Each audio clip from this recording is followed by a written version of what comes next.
जय जोहार, जय छत्तीसगढ़ संगवारी हो। ये मोर सेकंड मिनी ब्लॉग है। मोर फर्स्ट मिनी ब्लॉग आप मन जरूर देखे हो और आप मन ला पसंद आए होई और नहीं देखे हो तो जाके देख लो। हमन आज रखिया बड़ी के मिक्स सब्जी बनाने वाला हन। तेकर लिए सबसे पहले हमन रखिया बड़ी ला भूंज लेबो। एमे मैं हिंदी में भी बोलूँ ताकि हिंदी वाले मन भी समझ सके। ओकर बाद हमन मुनगा, जिसको हिंदी में सहजन कहते हैं, उसे भी हम फ्राई करके निकाल लेंगे। फिर उसके बाद हम गोभी को भी भूंज लेंगे या फ्राई कर लेंगे।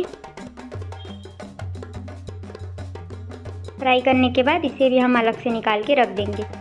इसके बाद हम कढ़ाई में जो तेल बचा है उसमें हम जीरा, मेथी दाना और लाल मिर्च ऐड करेंगे और इसे कुछ देर भूनेंगे। उसके बाद इसमें बैगन और मटर ऐड करेंगे। उसके बाद इसमें नमक ऐड करेंगे। कुछ देर भूनने के बाद ऐड करना है, मतलब कुछ देर फ्राई करने के बाद नमक, हल्दी पाउडर, मिर्ची पाउडर, जीरा पाउडर और धनिया पाउडर ऐड करेंगे। फिर उसके बाद कुछ देर पकाने के बाद इसमें हम टमाटर ऐड करेंगे। फिर हमने जो गोभी, बड़ी और मुनगा को भूंज कर रखा था उसे भी ऐड कर देंगे। अब इसे हम कुछ देर तक के ढक कर पकाएंगे। इसे पकने में थोड़ा समय लगता है पर यह सब्ज़ी बहुत स्वादिष्ट होती है। इसके बाद हमने 4 से 5 हरी मिर्ची और धनिया पत्ती लिया है।